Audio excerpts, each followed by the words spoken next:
Hello दोस्तों। तो चलिए आज हम पढ़ते हैं भारतीय संविधान सभा के बारे में।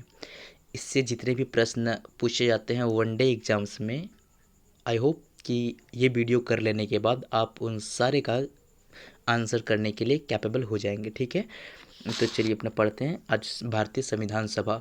भारतीय संविधान सभा का गठन जो है 1946 को होता है कैबिनेट मिशन की संस्तुति के आधार पर। ठीक है, और कैबिनेट मिशन के जो सदस्य हैं वो इसमें आप नाम याद रख सकते हैं, सर स्टैफोर्ड क्रिप्स का, लॉर्ड पैंथिक लॉरेंस का और AB अलेक्जेंडर का।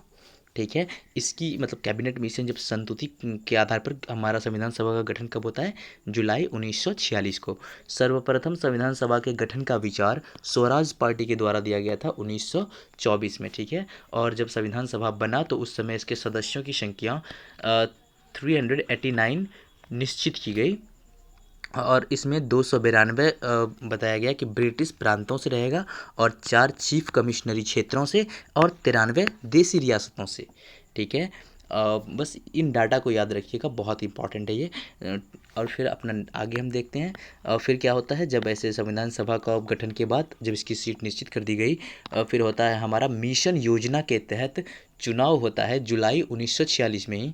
और फिर हम इसमें देखते हैं कि 389 जो टोटल सदस्य निश्चित किया गया था उसमें प्रांतों के लिए 296 जो टोटल सदस्य थे, इसमें से जब चुनाव हुआ तो 208 सीट मिल गया कांग्रेस को और 73 सीट मिल गया मुस्लिम लीग को और 15 सीट मिल जाता है अन्य दल और स्वतंत्र उम्मीदवारों को मिला के। ठीक है, तो याद रखिएगा कि जब चुनाव हुआ तो उसमें 296 टोटल प्रांतों के अंग जो ब्रिटिश प्रांत थे वहाँ से होना था सिलेक्टेड इलेक्टेड 296। इसमें 208 जो है ये कांग्रेस को मिला सीट, मतलब सदस्य 208 कांग्रेस के और 273 मुस्लिम लीग का और 15 अन्य दल प्लस स्वतंत्र उम्मीदवारों को मिला के।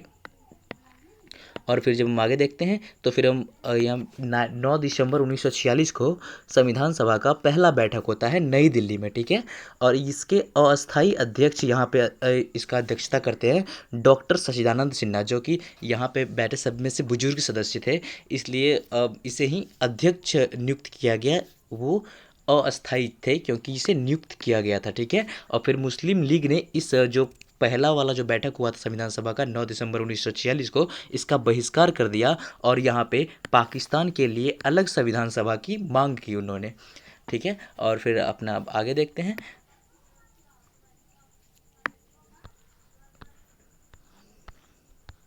फिर हम देखते हैं यहाँ पे इस संविधान सभा के ये बैठक में हैदराबाद एक ऐसा प्रांत था, हैदराबाद एक ऐसा देसी रियासत था जहाँ का कोई भी मेंबर नहीं आया था। याद रखिएगा, हैदराबाद का कोई भी मेंबर नहीं था संविधान सभा के बैठक में। ठीक है, और जो इसका सीट का जो आवंटन किया गया था, जैसे कि हम लोगों ने देखा कि 389 सीट जो मतलब टोटल किया गया था ये निश्चित, तो वो सीट का जो आप कुछ तो आधार होगा ना कि किस क्षेत्र में कितना सीट देना है। तो यहाँ पे जनसंख्या के अनुपात में प्रतिनिधित्व का जो है ना मतलब सीटों का आवंटन किया गया था। प्रति 10 लाख की जनसंख्या पे एक सीट दिया गया था। ठीक है, प्रति 1 लाख की 10 लाख की जनसंख्या पे एक सीट। ठीक, और प्रतिनिधित्व मुख्यतः 3 समुदाय के आधार पर किया गया था, मुस्लिम, सिख और साधारण। इन 3 भागों में समुदाय के आधार पर जो वितरण हुआ था, इन 3 संप्रदायों के आधार पर मुस्लिम, सिख और साधारण के। ठीक है, और फिर हम देखते हैं अपना ये प्रांतों में जो सीट का वितरण होता है। जी एक सेकेंड, चलो मैं ये लिख लूँ। तो प्रांतों में जो सीट का जो वितरण हुआ था वो 296 सीट था टोटल, ये हमें पता है। और इसमें 213 सीट दिया गया था सामान्य को और 79 दिया गया था मुसलमानों को और 4 सीट दिया गया था सिखों को। ठीक है, अब मतलब ये जो सीटों का विभाजन हुआ था किस आधार पर हुआ था, सांप्रदायिक आधार पर विभाजन किया गया था। ठीक है, और संविधान सभा जो अपना था तो उस समय में हम आगे पढ़ेंगे इसके बारे में कि जब एक उद्देश्य प्रस्ताव आता है, जब वो पास हो जाता है तो उसके बाद कई सारी समितियां बनती है, उसके कुछ अध्यक्ष होते हैं, आप लोग इसके बारे में सुन रखे होंगे। तो चलिए हम फिर देख लेते हैं। फिर भी फिलहाल तो संचालन समिति का अध्यक्ष आप याद रखिएगा कि संचालन समिति जो है इसका अध्यक्ष चुना गया था डॉक्टर राजेंद्र प्रसाद को। संघीय संविधान समिति का अध्यक्ष चुना गया था पंडित जवाहरलाल नेहरू को। प्रांतीय संविधान समिति का अध्यक्ष चुना गया था सरदार वल्लभ भाई पटेल को। प्रारूप समिति का अध्यक्ष डॉक्टर भीमराव अंबेडकर को। संघ शक्ति समिति का जो अध्यक्ष थे ये चुना गया संघ शक्ति समिति का अध्यक्ष पंडित जवाहरलाल नेहरू को मौलिक अधिकारों एवं अल्पसंख्यकों संबंधी परामर्श समिति जो थे इसके अध्यक्ष चुना गया था सरदार वल्लभ भाई पटेल को। राष्ट्र ध्वज संबंधी तदर्थ समिति जो थे इसके अध्यक्ष चुने गए थे डॉक्टर राजेंद्र प्रसाद। ठीक है, मौलिक अधिकारों एवं अल्पसंख्यकों संबंधी परामर्श समिति की 2 उप समितियां थी। इसमें था एक मौलिक अधिकार उप समिति जिसके अध्यक्ष थे जेवी कृपलानी, और अल्पसंख्यक उप समिति जिसके अध्यक्ष थे HC मुखर्जी। ठीक है, तो आप इनको ठीक से जरा स्क्रीनशॉट लेके इसे याद कर लीजिए, ये जरूरी है। खासकर आपको याद रखना है प्रारूप समिति के अध्यक्ष और संघ शक्ति समिति के अध्यक्ष और संचालन समिति के अध्यक्ष, ये 3 इंपॉर्टेंट है। तो संचालन समिति के अध्यक्ष डॉक्टर राजेंद्र प्रसाद, प्रारूप समिति के अध्यक्ष डॉक्टर भीमराव अंबेडकर और संघ शक्ति समिति के अध्यक्ष पंडित जवाहरलाल नेहरू। ठीक है, तो अपना आगे देखते हैं। और ये जो हमारा संविधान सभा था इसमें टोटल जो सीट थी SC का मतलब जो शेड्यूल कास्ट होते हैं, अनुसूचित जाति, उनके टोटल 33 मेंबर थे इसमें, और महिलाएं इसमें टोटल 15 थी। आप उन महिलाओं का यहाँ पे लिस्ट देख सकते हैं जो कि हमारे संविधान सभा में महिलाएं थी, उनके यहाँ पे नाम के लिस्ट हैं, क्योंकि ये बस 15 ही महिलाएं थी हमारी संविधान सभा में जिस समय इसका गठन हुआ था। तो अम्मू स्वामीनाथन, एनी मैस्कुरीन, बेगम अजाज रसूल, दक्षियानी वेल्यादून, जी दुर्गाबाई, हंसा मेहता, कमला चौधरी, लीला रे, मालती चौधरी, पूर्णिमा बनर्जी, रेणुका राय, सरोजनी नायडू, राजकुमारी अमृत कौर, सुचेता कृपलानी और विजयलक्ष्मी पंडित। ये 15 महिलाएं थी जो कि हमारे संविधान सभा में उस वक्त थी। ठीक है, उसके मेंबर थी। और हम देखते हैं फिर अपना नेक्स्ट 11 दिसंबर 1946 को डॉक्टर राजेंद्र प्रसाद को इसका अस्थाई अध्यक्ष निर्वाचित किया जाता है, क्योंकि जब 9 दिसंबर 1946 को जो बैठक हुआ था वहाँ पे हम देखे थे कि अस्थाई अध्यक्ष किसे चुना गया था, जो हमारे सबसे बुजुर्ग वहाँ के सदस्य थे उसे हम वहाँ पे अस्थाई अध्यक्ष चुन दिए। ठीक है, तो उसके बाद हम जो अस्थाई अध्यक्ष है इसे निर्वाचित किया गया 11 दिसंबर 1946 को डॉक्टर राजेंद्र प्रसाद को। ठीक है, और कार्यवाही जब प्रारंभ हम बात करते हैं संविधान सभा का कार्यवाही कब से प्रारंभ हुआ, तो ये 13 दिसंबर 1946 से इसका कार्यवाही प्रारंभ हुए। जवाहरलाल नेहरू द्वारा उद्देश्य प्रस्ताव पेश किया जाता है, उसके साथ ही संविधान सभा का कार्यवाही प्रारंभ होता है 13 दिसंबर 1946 से। ठीक है, और 22 जनवरी 1947 को ये उद्देश्य प्रस्ताव को स्वीकृति मिल जाती है। तो याद रखिएगा कि 13 दिसंबर 1946 को उद्देश्य प्रस्ताव पेश होता है और 22 जनवरी 1947 को इसे स्वीकृति प्राप्त होती है।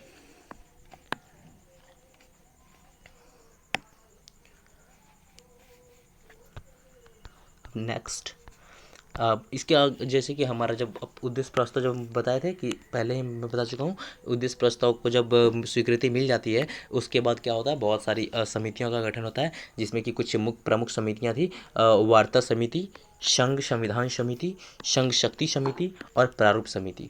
तो प्रारूप समिति का अध्यक्ष कौन थे, डॉक्टर BR अम्बेडकर। ठीक है, अब क्या होता है, BN राव जी जो है वो संविधान के प्रारूप तैयार करते हैं। इस पे विचार विमर्श करने के लिए 29 अगस्त 1947 को प्रारूप समिति का जो है ना गठन होता है 29 अगस्त 1947 को। ठीक है, BN राव क्या किए, संविधान का प्रारूप तैयार किए थे। इसी पे विचार विमर्श करने के लिए 29 अगस्त 1947 को प्रारूप समिति का गठन होता है। इसका अध्यक्ष चुना जाता है BR अम्बेडकर को, और इसमें टोटल 7 मेंबर थे। प्रारूप समिति में कितने मेंबर थे, टोटल 7 मेंबर थे। ठीक है, इसमें हम देख लेते हैं, उसमें से एक थे अध्यक्ष जो कि हम जानते हैं डॉक्टर BR अम्बेडकर, और 6 अन्य मेंबर थे जिसमें कि N गोपाला स्वामी अयंकर थे, अलादी कृष्णा स्वामी अय्यर थे, कन्हैयालाल मणिकलाल मुंशी थे, सैयद मोहम्मद सादुल्ला थे, N माधव राव जो है इसको नियुक्त किया गया था BL मित्र के स्थान पे। BL मित्र जो है इसके स्थान पे N माधव राव का सदस्य नियुक्त किया गया, और TT कृष्णमाचारी को जो है DP खेतान का जो मृत्यु हो जाता है 1948 में, तो उसके स्थान पे TT कृष्णमाचारी को नियुक्त किया जाता है इसके मेंबर। तो कितने मेंबर थे प्रारूप समिति में, टोटल 7 मेंबर थे। ठीक है, तो उसमें एक थे अपना अध्यक्ष और 6 अन्य मेंबर थे। तो नाम याद रख लीजिएगा, गोपाल स्वामी अयंगर, अल्लादी कृष्णा स्वामी अय्यर, कन्हैयालाल मणिकलाल मुंशी, सैयद मोहम्मद सादुल्ला एन माधवराव, टीटी कृष्णामाचारी। अब नेक्स्ट, अब देखिए हम जानते हैं प्रारूप समिति के अध्यक्ष कौन थे, बी आर अम्बेडकर थे। तो देखिए इसका जो निर्वाचन होता है, पहली बार जो ये निर्वाचित होकर आते हैं बंगाल से आते हैं, फर्स्ट टाइम जो कहाँ से आते हैं, बंगाल से निर्वाचित होकर आते हैं। तब जब देश का विभाजन हो जाता है तो फिर से इसका चुनाव होना होता है, तो फिर ये दूसरे बार में बॉम्बे से चुन के आते हैं। ठीक है, तो याद रखिएगा पहले बार अम्बेडकर जी का जो है निर्वाचन कहाँ से हुआ था, कहाँ से निर्वाचित हुए थे वो, तो बंगाल से, दूसरे बार में बॉम्बे से। अब फिर हमारा 3 जून 1947 की योजना के अनुसार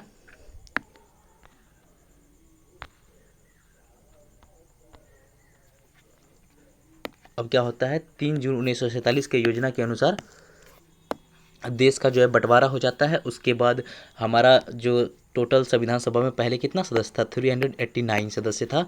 तो इनमें से अब सिर्फ कितना सदस्य रह जाता है, 324 सदस्य, क्योंकि देश का बंटवारा हो जाने की वजह से सीट में कमी आई। तो यहाँ पे 324 सदस्य अब बच जाते हैं, जिसमें कि 235 सदस्य रहते हैं ये प्रांतों से, और 89 जो सदस्य होते हैं ये देसी रियासतों के होते हैं। ठीक है, तो याद रखिएगा कि जब बना था उस समय कितना था, टोटल 389 मतलब वहाँ पे सदस्य को निश्चित किया गया था, लेकिन बंटवारा के बाद 324 सदस्य बच जाते हैं। ठीक है, रहते हैं, जिसमें कि 235 प्रांतों के लिए होता है, 89 देसी रियासतों के लिए। ठीक है, देसी राज्यों के लिए। और फिर हम देखते हैं आगे, तो संविधान सभा, जब देश का बंटवारा होता है उसके बाद संविधान सभा का पुनर्गठन होता है। ठीक है, पुनर्गठन कब होता है, 31 अक्टूबर 1947 को। तो याद रखिएगा संविधान सभा का पुनर्गठन कब होता है, 31 अक्टूबर 1946 को, और संविधान सभा का गठन कब होता है, जुलाई 1946 में। ठीक है, तो जुलाई 1946 में क्या हुआ था, संविधान सभा का गठन हुआ था। ठीक है, लेकिन पुनर्गठन कब हुआ, 31 अक्टूबर 1947 को। ठीक है, और 31 दिसंबर 1947 को यहाँ पे जो सदस्य थे टोटल 299 थे, जिसमें से कि 229 राज्य प्रांतीय सदस्य थे और देसी रियासतों के 70 सदस्य थे। ठीक है, अब चलिए हम देखते हैं कि राज्य जब हमारा, जैसे कि हमें बताया पहले हमारा संविधान सभा जब गठन हुआ था उस समय भी कुछ मंत्रिमंडल बनाए गए थे। ठीक है, तो याद रखिए कैबिनेट मिशन के आधार पर 1945 के प्रस्ताव पर गठित अंतरिम मंत्रिमंडल को हम पहले देखते हैं, उसके बाद देखेंगे जब ये पुनर्गठन हुआ फिर उसके बाद हमारा जो मंत्रिमंडल है उसके लिस्ट भी इधर है। ठीक है, तो पहले हम ये देख लेते हैं। तो उस समय जवाहरलाल नेहरू जी जो थे उसे दिया गया था कार्यकारी परिषद के उपाध्यक्ष थे, और विदेशी मामले तथा राष्ट्रमंडल किसके हाथों में था, जवाहरलाल नेहरू के हाथों में था। वल्लभ भाई पटेल गृह, सूचना और प्रसारण मंत्री थे। बलदेव सिंह को रक्षा मंत्री नियुक्त किया गया। जॉन मिथाई को उद्योग तथा आपूर्ति मंत्रालय दिया गया। सी गोपालाचारी शिक्षा, और एच भाभा जो थे ये कार्य और खान एवं बंदरगाह। ठीक है, और राजेंद्र प्रसाद खाद्य एवं कृषि। आसफ अली रेलवे। जगजीवन राम ये श्रम। और इस तरह से हम देखते हैं। और मंत्रिमंडल में मुस्लिम लीग के भी कुछ सदस्य थे 26 अक्टूबर 1946 के आधार पर। इसमें देखिए लियाकत अली वित्त मंत्री थे। आई चुंदरीगर ये वाणिज्य मंत्रालय संभालते थे। और अब्दुल रब नस्तर जो थे ये संचार, और जोगेंद्र नाथ मंडल ये विधि, और गजांतर अली ये स्वास्थ्य मंत्रालय। ठीक है, तो अब हम देख लेते हैं। ये तो हमारा था जब हमारा देश का बंटवारा नहीं हुआ था, वो कैबिनेट मिशन जो 1945 में था उसके प्रस्ताव पर गठित ये अंतरिम मंत्रिमंडल था। और हम देखते हैं पुनर्गठन के बाद हमारा मंत्रिमंडल का क्या स्वरूप बचा था। आप लोग चाहे तो स्क्रीनशॉट ले लीजिए, इसे पढ़ लीजिए, क्योंकि किसी किसी एग्जाम में ये पूछ लेता है। और यहाँ देख लीजिए ये हमारा क्या है, जब हमारा देश का मतलब जो संविधान सभा है उसका पुनर्गठन हुआ था विभाजन के बाद, तब का है ये। तो स्वतंत्र भारत का पहला मंत्रिमंडल जो 1947 में बना था, तो इसमें हम देखते हैं जवाहरलाल नेहरू प्रधानमंत्री नियुक्त हुए। इसमें राष्ट्रमंडल तथा विदेश मामले, वैज्ञानिक शोध ये सब जवाहरलाल नेहरू जी के हाथ में था। सरदार वल्लभ भाई पटेल गृह मंत्रालय, सूचना एवं प्रसारण और राज्य के मामले ये सब सरदार वल्लभ भाई पटेल के हाथ में। डॉक्टर राजेंद्र प्रसाद खाद्य एवं कृषि। मौलाना अबुल कलाम आज़ाद शिक्षा। डॉक्टर जॉन मिथाई रेलवे एवं परिवहन, डॉक्टर बी आर अम्बेडकर विधि, जगजीवन राम श्रम मंत्रालय, सरदार वल्लभ भाई पटेल रक्षा, और राजकुमारी अमृत कौर स्वास्थ्य मंत्रालय, एच.सी. भाभा वाणिज्य, रफ़ी अहमद किदवई संचार, आर.के. षणमुखम शेट्टी वित्त मंत्रालय, और डॉक्टर श्यामा प्रसाद मुखर्जी उद्योग एवं आपूर्ति, वी.एन. गडगिल कार्य खान एवं ऊर्जा मंत्रालय। ठीक है, तो उम्मीद है ये आपको समझ आया होगा। आप इसे भी स्क्रीनशॉट ले लीजिए, ये सब पढ़ के खुद से अच्छे से बैठ के याद कर लीजिए। ठीक है, क्योंकि इसमें कंटेंट सफिशिएंट है, पर याद करना होगा आपको।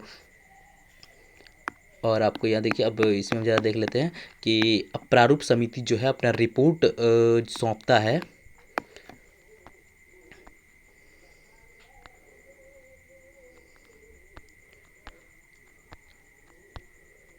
जस्ट वेट, एडजस्ट कर लूँ इसे। प्रारूप समिति जो है अपना रिपोर्ट 21 फरवरी 1948 को सौंपता है। हम क्या जानते हैं ना, प्रारूप समिति का गठन हुआ था जो संविधान का प्रारूप तैयार किया गया था उस पर विचार विमर्श करने के लिए, और ये विचार विमर्श होने के बाद 21 फरवरी 1948 को संविधान सभा ये क्या प्रारूप समिति अपना रिपोर्ट पेश करती है। और उसके बाद संविधान सभा का वाचन हम देख लेते हैं। इसमें पहला वाचन जो संविधान सभा का चला इस रिपोर्ट ये करने के बाद, संविधान सभा का जो वाचन चला ये 4 नवंबर से लेकर 9 नवंबर 1948 तक चला। ठीक है, पहला वाचन याद रखिएगा, संविधान सभा का पहला वाचन कब से कब तक चला था, 4 नवंबर से लेकर 9 नवंबर 1948 तक। और दूसरा वाचन चलता है 15 नवंबर 1948 से लेकर 17 अक्टूबर 1949 तक। और फिर तीसरा वाचन चलता है 4 नवंबर 1949 से 26 नवंबर 1949 तक। ठीक है, और फिर इसके बाद संविधान को पारित कर दिया जाता है। और इस समय जब संविधान पारित होता है तो इस समय 284 सदस्य उपस्थित थे। ठीक है, संविधान सभा में। इस तरह से हम देखते हैं कि संविधान का जो बनने का समय था वो 2 वर्ष 11 महीने और 18 दिन लगा संविधान को बनने में, और 114 दिन तक बहस चला था जब संविधान बन रहा था। तो और टोटल जो खर्चे आए थे वो 63,96,729 रुपये का टोटल खर्चा आया था संविधान बनने में। तो होप आप ये सब ध्यान में रखेंगे।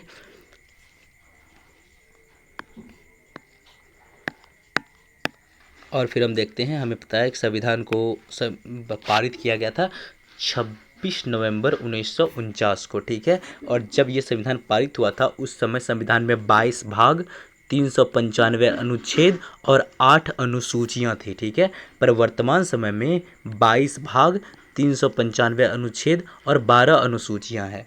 लेकिन यहाँ पे देखिए, अभी ना संविधान को कुछ इसमें कुछ जोड़ा गया जो भाग है, लाइक जैसे कि हम देख लेंगे तो कुछ आर्टिकल में क ख ग करके उसमें जो है ना सब आर्टिकल्स को ऐड किया गया है, तो उस हिसाब से टोटल 465 अनुच्छेद हो जाएगा। ठीक है, पर याद रखिएगा कि 395 अनुच्छेद ही गिनती के आधार पे अभी भी 395 अनुच्छेद ही है संविधान में। ठीक है, तो 22 भाग, 395 अनुच्छेद और 12 अनुसूचियाँ हैं, जबकि पहले 8 अनुसूचियाँ हुआ करती थी। ठीक है, और जिस समय ये पारित होता है 26 नवंबर 1949 को, उस समय में 15 अनुच्छेदों को ही लागू किया जाता है।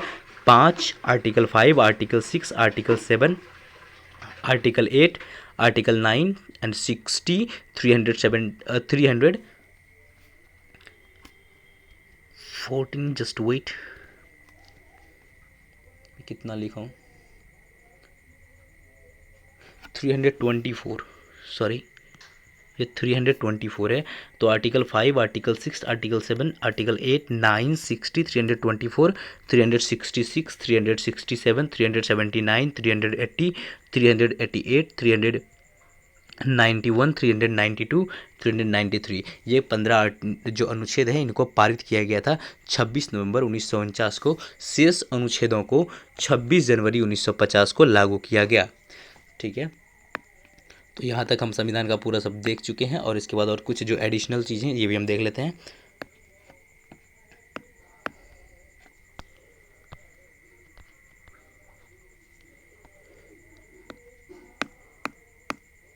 यहाँ आप देखेंगे संविधान सभा की जो अंतिम बैठक है ये 24 जनवरी 1950 को हुई थी। डॉक्टर राजेंद्र प्रसाद यहाँ पे ही फर्स्ट राष्ट्रपति के रूप में निर्वाचित होते हैं, एक्चुअली नियुक्त होते हैं। और डॉक्टर राजेंद्र प्रसाद 24 जनवरी 1950 को डॉक्टर राजेंद्र प्रसाद जी फर्स्ट राष्ट्रपति के तौर पे नियुक्त होते हैं। और उसके बाद 26 जनवरी 1950 से 1951-52 में जो हमारे आम चुनाव हुए थे, तब जो बनने वाले, इसके बाद जो बनने वाली नई संसद थी, इसके निर्माण तक भारत का जो है अंतरिम संसद के रूप में संविधान सभा ही हमारा काम किया। ठीक है, 26 जनवरी 1950 से लेके, क्योंकि इस दिन तो क्योंकि संविधान सभा का गठन तो संविधान निर्माण के लिए हुआ था, तब जब वो संविधान का निर्माण हो गया तो अब इसका काम खत्म हो चुका था, लेकिन फिर भी तब 26 जनवरी 1950 से लेके 51-52 तक, जब तक कि आम चुनाव होके एक नया जो हमारा संसद का निर्माण होना था, जब तक वो नहीं हुआ तब तक ये हमारा अंतरिम संसद के रूप में काम किया संविधान सभा ही। ठीक है, 26 जनवरी 1950 से 1951-52 तक में। ठीक है, और इसके बाद 26 जुलाई 1947 को गवर्नर जनरल जो है, याद रखिएगा, 26 जुलाई 1947 को गवर्नर जनरल ने पाकिस्तान के लिए पृथक संविधान सभा का स्थापना की घोषणा किया। क्योंकि जो हमारे जो 9 दिसंबर 1946 को संविधान सभा की फर्स्ट बैठक हुई थी, उसको बहिष्कार करके मुस्लिम लीग ने क्या किया था, पाकिस्तान की के लिए अलग संविधान सभा का मांग किया था। तो उसी आधार पर 26 जुलाई 1947 को गवर्नर जनरल ने पाकिस्तान के लिए पृथक संविधान सभा की स्थापना की घोषणा की। और इस तरह से हम फिर संविधान सभा के द्वारा किया गया कुछ अन्य कार्यों को हम देख लेते हैं। हम देखेंगे कि 22 जुलाई 1949 को राष्ट्रमंडल में भारत की सदस्यता का सत्यापन किया था संविधान सभा ही।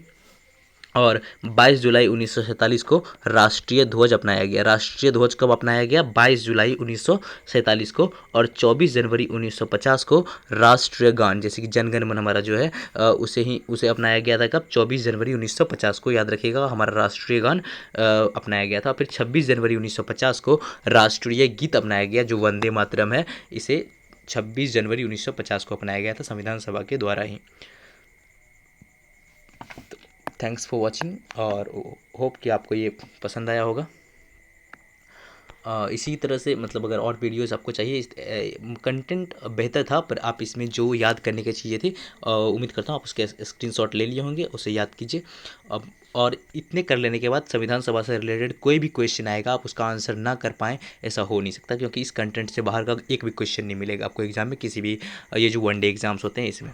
ठीक है, तो होप आपको वीडियो अच्छा लगा। अपने दोस्तों में भी शेयर कीजिए, लाइक कीजिए और चैनल को सब्सक्राइब भी कर लीजिए। Thanks for watching.